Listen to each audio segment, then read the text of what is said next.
ଆସନ୍ତୁ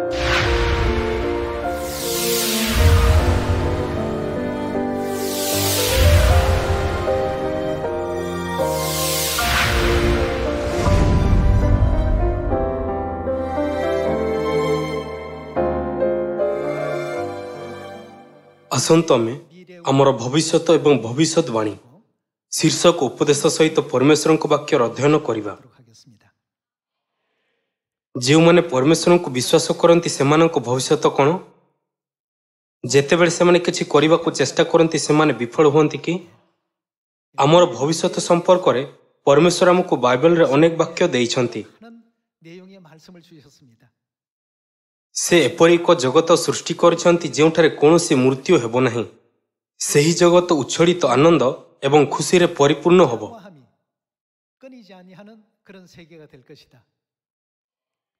ପ୍ରେରିତ ଯୋହନ ଏକ ପ୍ରକାଶନ ଦେଖିଲେ ଏବଂ ବାଇବେଲରେ ତାହା ଲିପିବଦ୍ଧ କଲେ। ପ୍ରକାଶିତ ବାକ୍ୟରେ ଏହା ଲେଖାଯାଇଅଛି ଯେ ପରମେଶ୍ୱର ସ୍ୱର୍ଗୀୟ ସନ୍ତାନମାନଙ୍କ ପାଇଁ ଏକ ଗୌରବମୟ ଜଗତ ପ୍ରସ୍ତୁତ କରିଛନ୍ତି ଯାହା ଉଜ୍ଜ୍ୱଳତାରେ ପରିପୂର୍ଣ୍ଣ।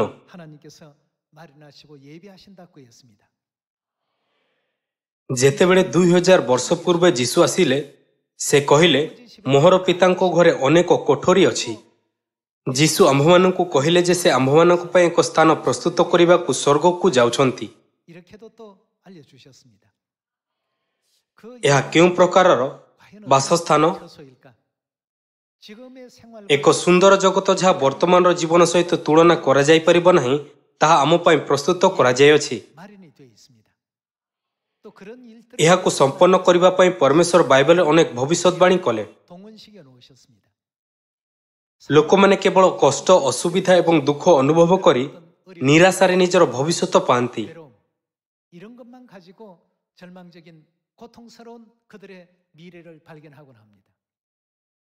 ସେଥିପାଇଁ ଲୋକମାନେ କୁହନ୍ତି କୌଣସି ଭବିଷ୍ୟତ ନାହିଁ, ଆଗକୁ ଅନ୍ଧକାର ଅଛି।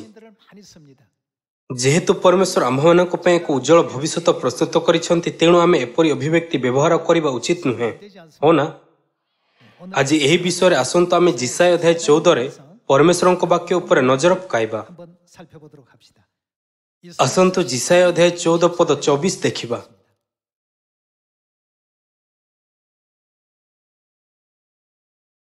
ଆସନ୍ତୁ ପଦ 24 ଦେଖିବା।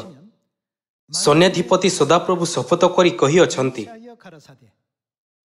ପରମେଶ୍ୱର ପ୍ରାୟତଃ ଶପଥ କରନ୍ତି ନାହିଁ, ଏହା ସାଧାରଣ ନୁହେଁ। ଆସନ୍ତୁ ଆମେ ଧ୍ୟାନରେ ଦେଖିବା ଯେ ସେ ଆଗକୁ କ'ଣ କହୁଛନ୍ତି, କାରଣ ଏହା ଅତ୍ୟନ୍ତ ଗୁରୁତ୍ୱପୂର୍ଣ୍ଣ। ସୈନ୍ୟାଧିପତି ସଦାପ୍ରଭୁ ଶପଥ କରି କହିଅଛନ୍ତି, ଆମ୍ଭେ ଯାହା ଭାବିଅଛୁ କ'ଣ ହେବ, ନିଶ୍ଚୟ ତଦ୍ରୂପ ଘଟିବ। ପରମେଶ୍ୱର ଶପଥ କରିଛନ୍ତି ଯେ ଏହା ନିଶ୍ଚିତ ଭାବରେ ଘଟିବ। ତେବେ ବାଇବେଲ କାହାର ବାକ୍ୟ? ଏହା ପରମେଶ୍ୱରଙ୍କ ବାକ୍ୟ ଓ ବିଚାର, ହଁ ନା? ଏହା ପରମେଶ୍ୱରଙ୍କ ପରିଚାଳନା ଯାହାକୁ ସେ ସମ୍ପନ୍ନ କରିବାକୁ ଚାହାନ୍ତି।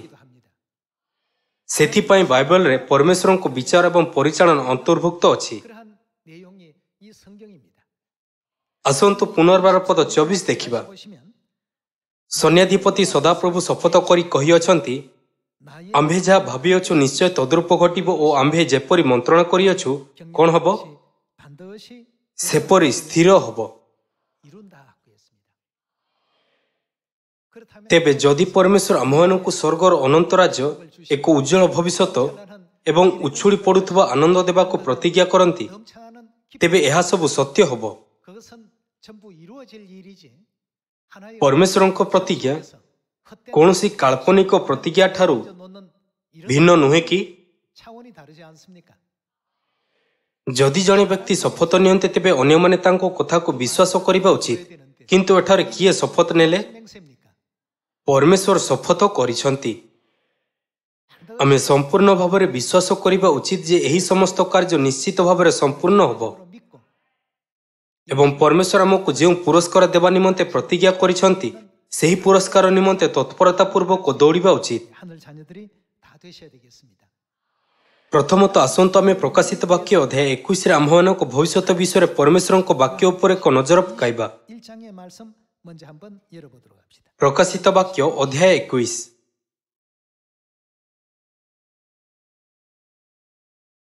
ଆସନ୍ତୁ ଆମେ ପ୍ରକାଶିତ ବାକ୍ୟ ଅଧ୍ୟାୟ 21 ପଦ 4 ଦେଖିବା। ପୁଣି ଈଶ୍ୱର ସ୍ୱୟଂ ସେମାନଙ୍କ ସଙ୍ଗରେ ରହିବେ ଓ ସେମାନଙ୍କ ଚକ୍ଷୁରୁ ସମସ୍ତ ଅଶ୍ରୁ ଜଳ ପୋଛିଦେବେ।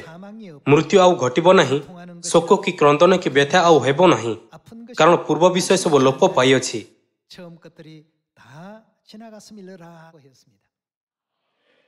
ଆମେ କହିପାରିବା ଯେ ଏହା ହେଉଛି ଆମର ଭବିଷ୍ୟତ ଜଗତର ଏକ ନମୁନା, ଯାହାକି ପରମେଶ୍ୱର ଆମକୁ ପ୍ରତିଜ୍ଞା କରିଛନ୍ତି। ସେଠାରେ କ'ଣ ଘଟିବ ନାହିଁ? ସେଠାରେ କୌଣସି ମୃତ୍ୟୁ ଘଟିବ ନାହିଁ। ଆଉ କ'ଣ? ସେଠାରେ କୌଣସି ଶୋକ ରହିବ ନାହିଁ। ଆଉ କ'ଣ? ସେଠାରେ କୌଣସି କ୍ରନ୍ଦନ ଘଟିବ ନାହିଁ। ଏହା ସହିତ କୌଣସି ପ୍ରକାରର ବ୍ୟଥା ଆଉ ଘଟିବ ନାହିଁ। ଏହା ହେଉଛି ସେହି ଜଗତ ଯାହା ସେ ଆମ ପାଇଁ ପ୍ରସ୍ତୁତ କରୁଛନ୍ତି। ଏହି ପୃଥିବୀରେ ଅନେକ ବ୍ୟଥା, ଯନ୍ତ୍ରଣା, କଷ୍ଟ ଏବଂ ଦୁଃଖ ଅଛି। କିନ୍ତୁ ପରମେଶ୍ୱରଙ୍କ ରାଜ୍ୟ ଏପରି ଏକ ସ୍ଥାନ ଯେଉଁଠାରେ କୌଣସି ବ୍ୟଥା, ଯନ୍ତ୍ରଣା କିମ୍ବା ଶୋକ କିମ୍ବା ଦୁଃଖ ନାହିଁ। ଅଧିକ ବିସ୍ତାର ଭାବରେ ବ୍ୟାଖ୍ୟା କରିବା ପାଇଁ ପରମେଶ୍ୱର ଆମକୁ ଏପରି ଏକ ଜଗତରେ ଆନନ୍ଦ ଏବଂ ଉତ୍ସାହରେ ପରିପୂର୍ଣ୍ଣ ଜୀବନଯାପନ କରିବାକୁ ଅନୁମତି ଦେବେ, ଯେଉଁଠାରେ ଆମେ ବୃଦ୍ଧା ହେବା ନାହିଁ କିମ୍ବା ବୁଢ଼ା ହେବା ନାହିଁ, ଏବଂ ଯେଉଁଠାରେ ସମୟ ଏବଂ ସ୍ଥାନର କୌଣସି ସୀମା ରହିବ ନାହିଁ।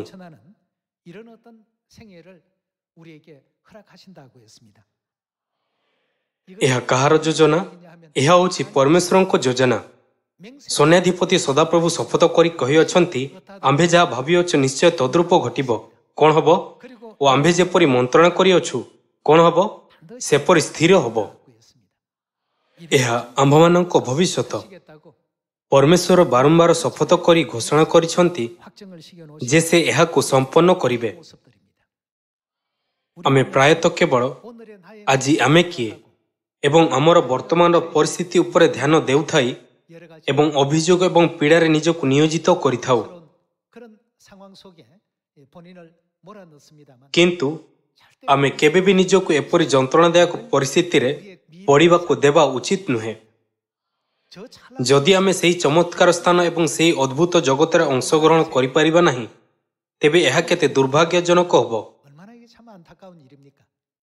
ଆସନ୍ତୁ ପଦ 5 ସହିତ ଜାରି ରଖିବା। ଆସନ୍ତୁ ପଦ 5 ଦେଖିବା। ପରେ ସିଂହାସନ ଉପବିଷ୍ଟ ବ୍ୟକ୍ତି କହିଲେ, ଦେଖ ଆମ୍ଭେ ସେ କ'ଣ କରୁଛନ୍ତି? ସମସ୍ତ ବିଷୟ ନୂତନ କରୁଅଛୁ। ଆମେ ଏହି ରୂପରେ ବଞ୍ଚିବା ନାହିଁ, କିନ୍ତୁ ଆମେ ଏକ ନୂତନ ଜଗତରେ ବାସ କରିବା। ପରମେଶ୍ୱର କହିଲେ ଯେ ମାଂସ ଏବଂ ରକ୍ତ ସେହି ଆତ୍ମିକ ଜଗତରେ ପ୍ରବେଶ କରିବ ନାହିଁ। ପ୍ରତ୍ୟେକ ବିଷୟ ନୂତନ ହୋଇଯିବ। ଆଉ ସେ କହିଲେ, ଲେଖ, କାରଣ ଏହି ସମସ୍ତ ବାକ୍ୟ ବିଶ୍ୱସନୀୟ ଓ ସତ୍ୟ। ପରମେଶ୍ୱର ଆମକୁ ଏହି ଜଗତକୁ ଆଗେଇ ନେଉଛନ୍ତି। ଆସନ୍ତୁ ପଦ 7 ଦେଖିବା। ଆସନ୍ତୁ ପଦ 7 ଉପରେ ଏକ ନଜର ପକାଇବା। ଯେ ଜୟ କରେ ସେ ଏହି ସମସ୍ତର ଅଧିକାରୀ ହେବ, ଆମ୍ଭେ ତାହାର ଈଶ୍ୱର ହେବ, ପୁଣି ସେ ଆମ୍ଭର ପୁତ୍ର ହେବ।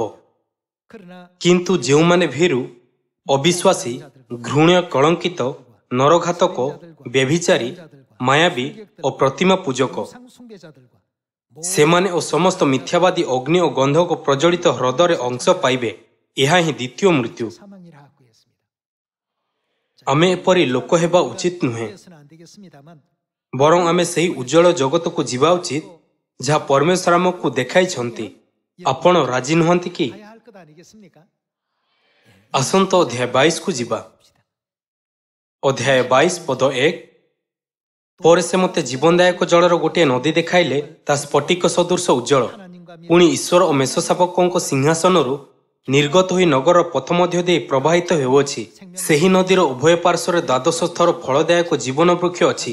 ସେଥିରେ ପ୍ରତି ମାସରେ ଫଳ ଫଳେ। ପୁଣି ସେହି ବୃକ୍ଷର ପତ୍ର ଜାତି ସମୂହର ଆରୋଗ୍ୟ କାରକ। କୌଣସି ଅଭିଶପ୍ତ ବିଷୟ ଆଉ ରହିବ ନାହିଁ। ଈଶ୍ୱର ଓ ମେଷଶାବକଙ୍କ ସିଂହାସନ ନଗରୀ ମଧ୍ୟରେ ରହିବ, ଆଉ ତାହାଙ୍କ ଦାସମାନେ ତାହାଙ୍କର ଉପାସନା କରିବେ। ସେମାନେ ତାହାଙ୍କ ମୁଖ ଦର୍ଶନ କରିବ ଓ ତାହାଙ୍କ ନାମ ସେମାନଙ୍କ କପାଳରେ ଲିଖିତ ରହିବ। ରାତ୍ରି ଆଉ ହେବ ନାହିଁ, ସେମାନଙ୍କର ପ୍ରଦୀପ କି ସୂର୍ଯ୍ୟର ଆଲୋକର ପ୍ରୟୋଜନ ହେବ ନାହିଁ, କାରଣ ପ୍ରଭୁ ଈଶ୍ୱର ସେମାନଙ୍କ ଆଲୋକ ସ୍ୱରୂପ ହେବେ। ପୁଣି ସେମାନେ ଯୁଗେ ଯୁଗେ ରାଜତ୍ୱ କରିବେ। ଏହି ପୃଥିବୀରେ ସମସ୍ତଙ୍କର ଭିନ୍ନ ଭିନ୍ନ ସାମାଜିକ ସ୍ଥିତି ରହିଛି, କିନ୍ତୁ ପରମେଶ୍ୱର ପୂର୍ବରୁ ସ୍ୱର୍ଗରେ ଆମ୍ଭମାନଙ୍କ ଜୀବନକୁ ନିଯୁକ୍ତ କରିସାରିଛନ୍ତି। ଯେତେବେଳେ ଆମର ବିଶ୍ୱାସର ଜୀବନର ଏହି ସମୟ ସମାପ୍ତ ହେବ ଆମେ କେଉଁଠାକୁ ଯିବା? 우리가 가야 할 곳은 어떤 곳입니까? ଆମେ ଅନନ୍ତ ସ୍ୱର୍ଗର ରାଜ୍ୟକୁ ଯିବା 천국인데 천국이 ଏବଂ ଆମେ କେବଳ ସ୍ୱର୍ଗୀୟ ଲୋକମାନଙ୍କ ମଧ୍ୟରୁ ଜଣେ ହେବା ନାହିଁ। 중에 한 사람으로 끝나는 것이 아니라 ଆମେ ଚିରଦିନ ପାଇଁ ରାଜା ଭାବରେ ରାଜତ୍ୱ କରିବା। 것이다 고 했습니다. ସରଳ ଭାବରେ କହିବାକୁ ଗଲେ ବିଶ୍ୱାସର ଜୀବନର ପ୍ରତ୍ୟେକ ମୁହୂର୍ତ୍ତ ହେଉଛି ସେହି ସମୟ 나라의 ଯାହାକି ପରମେଶ୍ୱର ଆମ୍ଭମାନଙ୍କୁ ସ୍ୱର୍ଗର ରାଜା ଭାବରେ ରାଜତ୍ୱ କରିବାକୁ ଦିଅନ୍ତି। 모든 어떤 시간이라는 걸 생각할 때 ଏହାକୁ ଧ୍ୟାନରେ ରଖି 오늘의 어떤 슬픔 ଆମ୍ଭେମାନେ ଆଜିର କଷ୍ଟ ଏବଂ ଦୁଃଖକୁ ପରାସ୍ତ କରିବା 극복하고 ଏବଂ ପରମେଶ୍ୱରଙ୍କ ରାଜ୍ୟରେ ପ୍ରବେଶ କରିବା ଉଚିତ। 나라에 도달할 수 있는 여러분과 제가 꼭 되셔야 되겠습니다. ଏହି କାରଣରୁ ବାଇବଲ ଆମ୍ଭମାନଙ୍କୁ ଅନେକ ଶିକ୍ଷା ପ୍ରଦାନ କରେ ଯାହା କୁହେ 여러 가지 ଆମ୍ଭମାନଙ୍କୁ ଏହା କରିବା ଉଚିତ ନୁହେଁ କିମ୍ବା ଆମ୍ଭମାନଙ୍କୁ ତାହା କରିବା ଉଚିତ ନୁହେଁ। 것도 또 문제가 된다. ଯଦି ଆମେ ଏପରି ଲୋକ ହୋଇଥାଉ ତେବେ ଆମେ ପରମେଶ୍ୱରଙ୍କ ଅନନ୍ତ ରାଜ୍ୟର ଉତ୍ତରାଧିକାରୀ ହୋଇପାରିବା। ଏହା ସବୁ ବାଇବଲରେ ଲେଖାଯାଇଅଛି। 내용이 기록이 다 되어 있습니다. ତେଣୁ ଆମେ ଆଜି ପରମେଶ୍ୱରଙ୍କ ଆଜ୍ଞାନୁସାରେ ବିଶ୍ରାମ ଦିନ ପାଳନ କରୁଅଛୁ। 지키고 있습니다. ମହିଳା ସଦସ୍ୟମାନେ ଓଢ଼ଣା ପରିଧାନ କରନ୍ତି। 또 쓰고 있습니다. ଏହା ବ୍ୟତୀତ ଆମେ ପର୍ବଗୁଡ଼ିକୁ ମଧ୍ୟ ପାଳନ କରୁ। ଆମେ ନୂତନ ନିୟମର ସମସ୍ତ ନିୟମକୁ ପାଳନ କରୁ ଏବଂ ସୁସମାଚାର ପ୍ରଚାର କରୁ। 합니다. ଏସବୁ ବିଷୟ ଭବିଷ୍ୟତ ପାଇଁ ଆଶୀର୍ବାଦ ଏକତ୍ର କରୁଅଛି। 우리가 지금 허나? 축복을 쌓아가고 있는 것 아니겠습니까? ଆସନ୍ତୁ ଆମେ ପ୍ରକାଶିତ ବାକ୍ୟ ଅଧ୍ୟାୟ 21 ପଦ 21କୁ ଯିବା। ଆସନ୍ତୁ ଆମେ ଅଧ୍ୟାୟ 21 ପଦ 21 ଉପରେ ଏକ ନଜର ପକାଇବା। ଦ୍ୱାଦଶ ଦ୍ୱାର ଦ୍ୱାଦଶ ମୁକ୍ତା, ପ୍ରତ୍ୟେକ ଦ୍ୱାର ଗୋଟିଏ ଗୋଟିଏ ମୁକ୍ତାରେ ନିର୍ମିତ, ଆଉ ନଗରର ପଥ ସ୍ୱଚ୍ଛ କାଚ ସଦୃଶ। ଏହା କ'ଣ ଥିଲା? ଶୁଦ୍ଧ ସୁବର୍ଣ୍ଣ ନିର୍ମିତ। ଲୋକମାନେ ସୁନା ପସନ୍ଦ କରନ୍ତି, ହଁ ନା? କିନ୍ତୁ ଯେତେବେଳେ ଆମେ ସ୍ୱର୍ଗକୁ ଯିବା ସେତେବେଳେ ଏହା ବ୍ୟର୍ଥ ହୋଇଯିବ। ପଦ 22, ମୁଁ ସେହି ନଗରରେ କୌଣସି ମନ୍ଦିର ଦେଖିଲି ନାହିଁ କାରଣ ପ୍ରଭୁ ସର୍ବଶକ୍ତିମାନ ଈଶ୍ୱର ଓ ମେଷ ଶାବକ ସେଥିର ମନ୍ଦିର ସ୍ୱରୂପ ଅଟନ୍ତି। ଆସନ୍ତୁ ପଦ 23 ଦେଖିବା। ଆଲୋକ ନିମନ୍ତେ ସେହି ନଗରୀର ସୂର୍ଯ୍ୟ କି ଚନ୍ଦ୍ରର ପ୍ରୟୋଜନ ନାହିଁ କାରଣ ଈଶ୍ୱରଙ୍କ ଗୌରବ ତାହାକୁ ଆଲୋକିତ କରେ ଓ ମେଷ ଶାବକ ସେଥିର ପ୍ରଦୀପ ସ୍ୱରୂପ। ସେଥିର ଆଲୋକରେ ଜାତି ସମୂହ ଗମନାଗମନ କରିବେ, ପୁଣି ପୃଥିବୀର ରାଜାମାନେ ଆପଣା ଆପଣା ଐଶ୍ୱର୍ଯ୍ୟ ତାହା ମଧ୍ୟକୁ ଆଣିବେ। 성문을 낮에 ସେଥିର ଦ୍ୱାର ସମୂହ ଦିନ ବେଳେ କଦାପି ରୁଦ୍ଧ ହେବ ନାହିଁ 밤이 없습니다. କାରଣ ସେ ସ୍ଥାନରେ ରାତ୍ରି ହେବ ନାହିଁ। ଲୋକେ ଜାତି ସମୂହର ଐଶ୍ୱର୍ଯ୍ୟ ଓ ମହିମା ତାହା ମଧ୍ୟକୁ ଆଣିବେ। 무엇이든지 କୌଣସି ଅଶୁଚି ବିଷୟ କିମ୍ବା ଘୃଣ କର୍ମକାରୀ ଓ ମିଥ୍ୟାଚାରୀ କେହି ସେଥିରେ ପ୍ରବେଶ କରିବ ନାହିଁ। 결코 그리로 들어 କେବଳ ଯେଉଁମାନଙ୍କ ନାମ ମେଷ ଶାବକଙ୍କ ଜୀବନ ପୁସ୍ତକରେ ଲିଖିତ ଅଛି ସେମାନେ ପ୍ରବେଶ କରିବେ। ବାଇବଲ ଆମକୁ ଶିକ୍ଷା ଦିଏ ଯେ କେବଳ ଯେଉଁମାନଙ୍କର ନାମ ଜୀବନ ପୁସ୍ତକରେ ଲେଖାଯାଇଅଛି ସେମାନେ ହିଁ ଏହି ଗୌରବମୟ ଜଗତରେ ପ୍ରବେଶ କରିପାରିବେ। 이러한 세계라는 것을 성경은 또 우리에게 알려주고 있습니다. 자, 이것이 ଏହା କାହାର ଯୋଜନା? 생각이라고요. 하나님 ଏହା ପରମେଶ୍ୱରଙ୍କ ଯୋଜନା। 또 이것이 하나님 ଏହା ପରମେଶ୍ୱରଙ୍କ ଉଦ୍ଦେଶ୍ୟ। 이 세계 ଆମ୍ଭମାନଙ୍କୁ ଏହି ଜଗତକୁ ନେତୃତ୍ୱ କରିବା ପାଇଁ 세세 ଯାହାଦ୍ୱାରା ଆମେ ଅନନ୍ତ କାଳ ପର୍ଯ୍ୟନ୍ତ ରାଜତ୍ୱ କରିପାରିବା 시기기 ପରମେଶ୍ୱର ଆମ ପ୍ରତ୍ୟେକଙ୍କୁ ତାଙ୍କ ଜୀବନ ଦିଅନ୍ତି। 각자의 삶을 주십니다. ସମସ୍ତଙ୍କର ଦୁର୍ବଳତା ଅଛି ଯାହା କେବଳ ସେମାନେ ଜାଣନ୍ତି। 점이 있습니다. ଯେହେତୁ ପରମେଶ୍ୱର ସବୁ କିଛି ଜାଣନ୍ତି ସେ ଏହି ବ୍ୟକ୍ତିଙ୍କୁ ଶକ୍ତିଶାଳୀ କରିବା ପାଇଁ ଭୁଲକୁ ସଂଶୋଧନ କରିବା ପାଇଁ ଏହି କଷ୍ଟ ଦେଇଛନ୍ତି। 잘못된 것은 고쳐가게 하시고 ଦୟାକରି ଏହା ମନେ ରଖନ୍ତୁ ଯେ ପରମେଶ୍ୱର ଆମ୍ଭମାନଙ୍କ ଅଭାବକୁ ପୂରଣ କରିବା ପାଇଁ ଆଜିର ଜୀବନକୁ ଦେଇଛନ୍ତି। 명심하시고 ମୁଁ ବିଶ୍ୱାସ କରେ ଯେ ଆପଣ ସମସ୍ତେ ଆଜିର ଜୀବନକୁ ଏହି ବିଶ୍ୱାସ ସହିତ ବଞ୍ଚିବେ ଯେ ସ୍ୱର୍ଗ ନିଶ୍ଚିତ ଭାବରେ ଅସ୍ତିତ୍ୱରେ ଅଛି। 시기를 부탁드리겠습니다. ଏହି କାରଣରୁ ବାଇବଲ ଆମ୍ଭମାନଙ୍କୁ ସ୍ୱର୍ଗରୁ ଆସିଥିବା 이 땅으로 온 ବିଦେଶୀ ଓ ପ୍ରବାସୀ ବୋଲି କହେ ନାହିଁ କି? 이렇게 표현하지 않았습니까? 히브리 ଆସନ୍ତୁ ଆମେ ଏବ୍ରୀ ଅଧ୍ୟାୟ 11କୁ ଯିବା।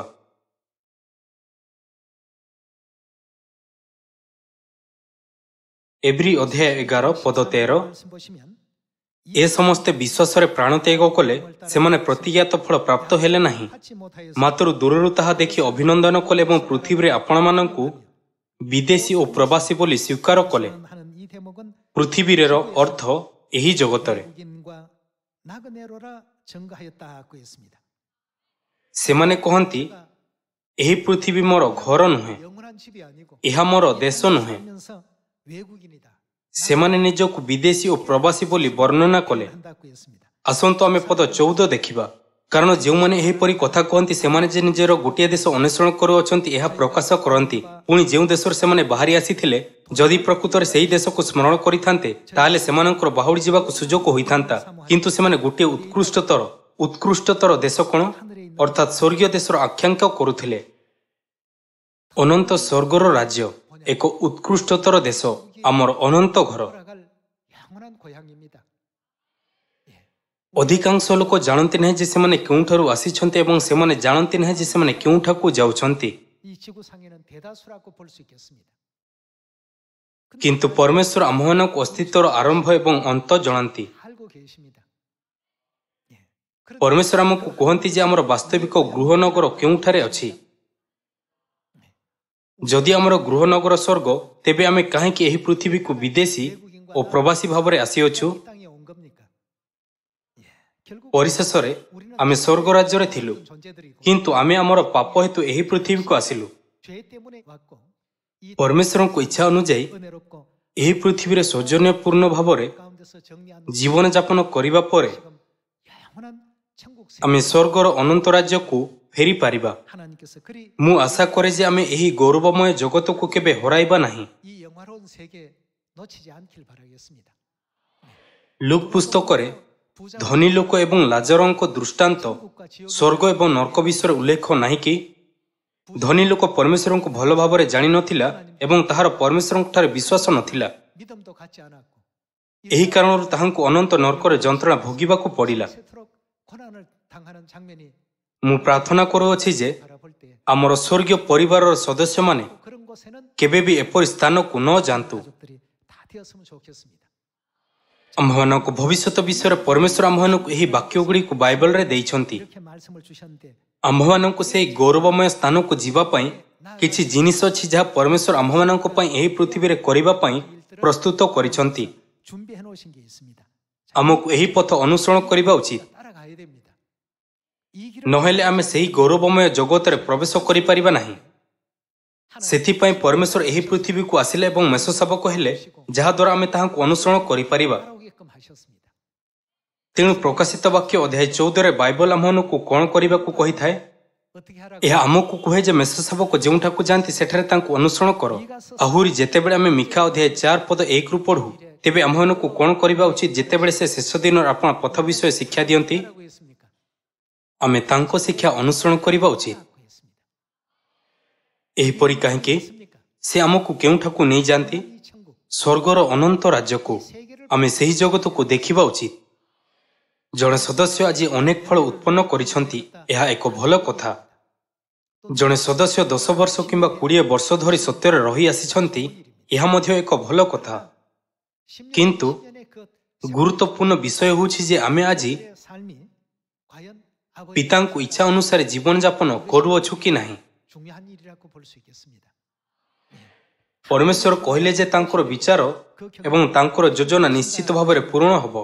하나님께서 이런 ପରମେଶ୍ୱର ଆମ୍ଭମାନଙ୍କ ପାଇଁ ସ୍ୱର୍ଗର ଏହି ଗୌରବମୟ ରାଜ୍ୟକୁ ପ୍ରସ୍ତୁତ କରିଅଛନ୍ତି ଏବଂ ଆମ୍ଭମାନଙ୍କୁ ମାର୍ଗ ଦେଖାଇଛନ୍ତି। 히브리서 ଏବ୍ରୀ ଅଧ୍ୟାୟ 9 15절에 ଆସନ୍ତୁ ପଦ 15 ଦେଖିବା। ଆସନ୍ତୁ ଏବ୍ରୀ ଅଧ୍ୟାୟ 9 ପଦ 15 ଉପରେ ନଜର ପକାଇବା। ଆଉ ଏହି କାରଣରୁ 그는 뭐라고요? ସେ ହେଉଛନ୍ତି ଯୀଶୁ ଖ୍ରୀଷ୍ଟ। 그래서 그라고 하는 것은 누구를 가르칩니까? ସେ ନୂତନ ନିୟମର ମଧ୍ୟସ୍ଥ ହୋଇଅଛନ୍ତି। 새 언약의 ଯେପରି ପ୍ରଥମକାଳୀନ ନିୟମ ଅପରାଧ ମାର୍ଜନାର୍ଥେ 언약 때 ମୃତ୍ୟୁଭୋଗ କରାଯାଇଥିବାରୁ ଆହତ ଲୋକମାନେ, 부르심을 입은 ଅନ୍ୟ ଅର୍ଥରେ ସେମାନେ ସ୍ୱର୍ଗୀୟ ସନ୍ତାନ ଅଟନ୍ତି। 자녀들, 부르심 ଆହତ ଲୋକମାନେ ଅନନ୍ତ ଅଧିକାର ସମ୍ବନ୍ଧୀୟ। ସେମାନେ କ'ଣ ପ୍ରାପ୍ତ କରିବେ? 영원한 기업을 ପ୍ରତିଜ୍ଞାର ଫଳ ପ୍ରାପ୍ତ ହୁଅନ୍ତି। 하려 한다고요? 약속을 얻게 하려 한다고 했습니다. 하나님 ପ୍ରତିଜ୍ଞା କରାଯାଇଥିବା ଅନନ୍ତ ଉତ୍ତରାଧିକାରୀ ହେଉଛି ତାହାଙ୍କ ସନ୍ତାନମାନଙ୍କୁ ସ୍ୱର୍ଗ ରାଜ୍ୟ ଦେବାର ପ୍ରତିଜ୍ଞା, ହଁ ନା? 약속 아니겠습니까? 그 약속 ଏହି ପ୍ରତିଜ୍ଞାକୁ ପୂରଣ କରିବା ପାଇଁ ପରମେଶ୍ୱର କେଉଁ ପ୍ରକାରର ନିୟମର ମଧ୍ୟସ୍ଥ ହେଲେ? 되었다고요? 세월 ପରମେଶ୍ୱର ସେହି କାର୍ଯ୍ୟକୁ ସାଧନ କରିବା ପାଇଁ 다리 역할을 해주셨 ନୂତନ ନିୟମର ମଧ୍ୟସ୍ଥ ହେଲେ। 역할을 하나님께서 이 땅에 오셔서 하고 계시는 것입니다. ତେବେ 새 언약 ଯେଉଁମାନେ ନୂତନ ନିୟମରେ ନାହାନ୍ତି 영원한 ସେମାନେ ଅନନ୍ତ ସ୍ୱର୍ଗ ରାଜ୍ୟରେ ପ୍ରବେଶ କରିପାରିବେ କି? ଏହି କାରଣରୁ ଆମେ ନୂତନ ନିୟମକୁ ନିଷ୍ଠାର ସହିତ ପାଳନ କରିବା ଉଚିତ ନୁହେଁ କି? 수행하라는 것 아니겠습니까? ଆମେ ବିଶ୍ରାମ ଦିନ 우리가 ନିସ୍ତାର ପର୍ବ ଏବଂ ପର୍ବଗୁଡ଼ିକୁ ପାଳନ କରୁ। ଏହା ବ୍ୟତୀତ ଆମେ ନୂତନ ନିୟମର ବାପ୍ତିସ୍ମକୁ ମଧ୍ୟ ଅନୁସରଣ କରୁ। 일러주신 바 ପରମେଶ୍ୱରଙ୍କ ସମସ୍ତ ଶିକ୍ଷା ପ୍ରତି ଆଜ୍ଞାକାରିତାର ଜୀବନ ବଞ୍ଚିବା ଆମ ଭବିଷ୍ୟତ ପାଇଁ ନୁହେଁ କି? 를 위해서 아니겠습니까? ଆମେ ସମସ୍ତେ ଅଳସୁଆ ନ ହେବା ପାଇଁ ଯଥାସମ୍ଭବ ଚେଷ୍ଟା କରିବା ଉଚିତ। 있습니다. ଆସନ୍ତୁ ଦେଖିବା ପରମେଶ୍ୱର ନୂତନ ନିୟମରେ କ'ଣ ପ୍ରତିଜ୍ଞା କରିଛନ୍ତି। ଜିରିମିୟା ଅଧ୍ୟାୟ 31 ପଦ 31ରେ 31장 31절의 말씀 봅니다. ଆସନ୍ତୁ ଅଧ୍ୟାୟ 31 ପଦ 31 ଉପରେ ଏକ ନଜର ପକାଇବା। 보시면 ସଦାପ୍ରଭୁ କହନ୍ତି, ଦେଖ ଯେଉଁ ସମୟରେ ଆମ୍ଭେ ସେ କ'ଣ କରିବେ? 내가 ଇସ୍ରାଏଲ ବଂଶ ଓ ଜିହୁଦା ବଂଶ ସହିତ ଏକ ନୂତନ ନିୟମ ସ୍ଥାପନ କରିବା। ଏପରି ସମୟ ଆସୁଅଛି। 했습니다. 하나님 ପରମେଶ୍ୱର ମାନବ ଜାତିକୁ ନୂତନ ନିୟମ ଦେବାର କାରଣ ହେଉଛି ଯେ ଆମେ ସ୍ୱର୍ଗର ଅନନ୍ତ ରାଜ୍ୟକୁ ପ୍ରାପ୍ତ କରିପାରିବା। 천국을 유업으로 받을 수 있도록 하게 하기 위해서 이래서 ଏହି କାରଣ ନୁହେଁ କି ସେ ନୂତନ ନିୟମ ସହିତ ଏହି ପୃଥିବୀକୁ ଆସିଲେ। 아니겠습니까? ତଥାପି ଲୋକମାନେ ନୂତନ ନିୟମର ବିଶ୍ରାମ ଦିନ ପାଳନ କରନ୍ତି କି? ନାହିଁ, ସେମାନେ ପାଳନ କରନ୍ତି ନାହିଁ। ନୂତନ ନିୟମର ନିସ୍ତାର ପର୍ବ ବିଷୟରେ କ'ଣ? 세원하기 ସେମାନଙ୍କଠାରେ ନୂତନ ନିୟମର ସିଓନ କିମ୍ବା ନୂତନ ନିୟମର ପର୍ବ ଅଛି କି? ଜଗତ ସେଥିମଧ୍ୟରୁ କିଛି ମଧ୍ୟ ପାଳନ କରେ ନାହିଁ। ବାଇବଲରେ ଦିଆଯାଇଥିବା ସମସ୍ତ ପ୍ରତିଜ୍ଞା ଆଜି ସିଓନର ସନ୍ତାନମାନଙ୍କୁ କରାଯାଇଥିବା ପରମେଶ୍ୱରଙ୍କ ପ୍ରତିଜ୍ଞା ନୁହେଁ କି? 하나님께서 하신 약속 아니겠습니까? ଆମେ ଏହା ଚିନ୍ତା କରି ପ୍ରଚାର କରିନଥାଉ କି? ଆସନ୍ତୁ ଆମେ ସେହି ସୁନ୍ଦର ଜଗତକୁ ଯିବା ଯାହା ପରମେଶ୍ୱର ଆମ୍ଭମାନଙ୍କ ପାଇଁ ପ୍ରସ୍ତୁତ କରିଛନ୍ତି। 그런 것이 전도 아니겠습니까? ଆସନ୍ତୁ ଆମେ ଜିରିମିୟା ଅଧ୍ୟାୟ 31 ସହିତ ଜାରି ରଖିବା। 30 ଆସନ୍ତୁ ଅଧ୍ୟାୟ 31 ପଦ 33କୁ ଯିବା। ମାତ୍ର ସଦାପ୍ରଭୁ କହନ୍ତି, ସେହି ସକଳ ଦିନର ଉତ୍ତାରେ ଆମ୍ଭେ ଇସ୍ରାଏଲ ବଂଶ ସହିତ ଏହି ନିୟମ ସ୍ଥିର କରିବା। 언약은 이러하니 ଆମ୍ଭେ ସେମାନଙ୍କ ଅନ୍ତରରେ ଆମ୍ଭର ବ୍ୟବସ୍ଥା ରଖିବା ଓ ସେମାନଙ୍କ ହୃଦୟରେ ଆମ୍ଭେ ତାହା ଲେଖିବା। ଆଉ ଆମ୍ଭେ ସେମାନଙ୍କର ପରମେଶ୍ୱର ହେବା ଓ ସେମାନେ ଆମ୍ଭର ଲୋକ ହେବେ। 그들은 내 백성이 될 것이라고 했습니다. ପରମେଶ୍ୱର କହିଲେ ଆମ୍ଭେ ସେମାନଙ୍କ ଅନ୍ତରରେ ଆମ୍ଭର ବ୍ୟବସ୍ଥା ରଖିବା। 라고 했습니다. ଏହି ବ୍ୟବସ୍ଥା କ'ଣ? ଏହା ନୂତନ ନିୟମର ବ୍ୟବସ୍ଥା। 어떤 역시도 ଏହା ପରମେଶ୍ୱରଙ୍କ ଯୋଜନା ଯାହା ନିଶ୍ଚିତ ଭାବରେ ପୂରଣ ହେବ। 하나님의 경영입니다. ଆସନ୍ତୁ ପଦ 34 ଦେଖିବା। ପୁଣି ତୁମ୍ଭେମାନେ ପରମେଶ୍ୱରଙ୍କୁ ଜ୍ଞାତ ହୁଅ ବୋଲି କହି ସେମାନେ ପ୍ରତ୍ୟେକ ଆପଣା ଆପଣା ପ୍ରତିବାସୀ କି ଓ ପ୍ରତ୍ୟେକ ଆପଣା ଆପଣା ଭ୍ରାତାକୁ ଆଉ ଶିକ୍ଷା ଦେବେ ନାହିଁ। କାରଣ ସଦାପ୍ରଭୁ କହନ୍ତି, ସେମାନଙ୍କର କ୍ଷୁଦ୍ରତମ ଠାରୁ ମହତ୍ତମ ପର୍ଯ୍ୟନ୍ତ ସମସ୍ତେ ଆମ୍ଭକୁ ଜ୍ଞାତ ହେବେ। ଯେହେତୁ ଆମ୍ଭେ ସେମାନଙ୍କର, ସେ କ'ଣ କ୍ଷମା କରିବେ? ଅପରାଧ କ୍ଷମା କରିବା ଓ ସେମାନଙ୍କର ପାପ ଆମ୍ଭେ ଆଉ ସ୍ମରଣ କରିବା ନାହିଁ। 여호와의 말이니라고 했습니다.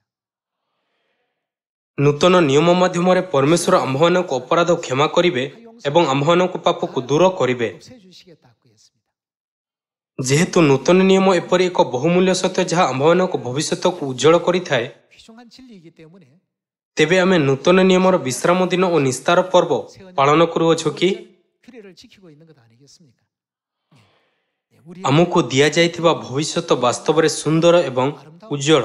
찬란한 ଯଦିଓ ଆମେ ଏହି ଜଗତରେ ଏକ ଉଚ୍ଚ ପଦରେ ନାହୁଁ, 비록 높은 ତଥାପି ପରମେଶ୍ୱର ଆମ୍ଭମାନଙ୍କ ଭବିଷ୍ୟତକୁ ସ୍ୱର୍ଗର ରାଜାମାନଙ୍କ ଭାବରେ କରିଛନ୍ତି। 천국의 왕들로 하나님께서 설계하고 계십니다.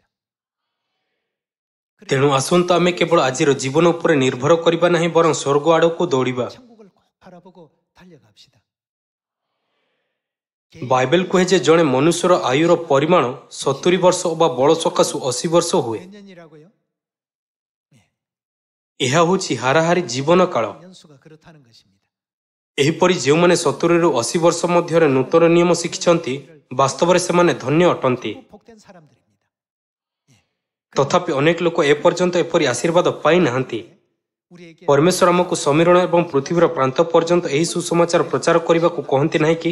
ଆସନ୍ତୁ ଆମେ ଯତ୍ନର ସହିତ ପ୍ରଚାର କରିବା। ଏହା କରିବା ଦ୍ୱାରା ଆସନ୍ତୁ ଆମେ ଅନ୍ଧକାର ଜଗତରେ ଥିବା ଲୋକମାନଙ୍କୁ ଆଲୋକର ଜଗତକୁ ନେଇଯିବା, 함께 찬란한 그 ଯାହା ଫଳରେ ଆମେ ଏକ ଉଜ୍ଜ୍ୱଳ ଭବିଷ୍ୟତ ଆଡ଼କୁ ଅଗ୍ରସର ହୋଇପାରିବା। 꼭 되시길 바라겠습니다. 우리는 ଆମେ ନୂତନ ନିୟମ ମଧ୍ୟରେ ଅଛୁ। ଆମ୍ଭମାନଙ୍କଠାରେ ଏହା ବ୍ୟତୀତ ସ୍ୱର୍ଗୀୟ ମାତା ମଧ୍ୟ ଅଛନ୍ତି, ଯିଏକି ନୂତନ ନିୟମର ବାସ୍ତବତା ଅଟନ୍ତି। 그렇다면 ତେବେ ଦୁନିଆରେ ଏହାଠୁ ଅଧିକ ଗୌରବମୟ ସ୍ଥାନ ହୋଇପାରେ କି? 새로운 자리가 있을 수 있습니까?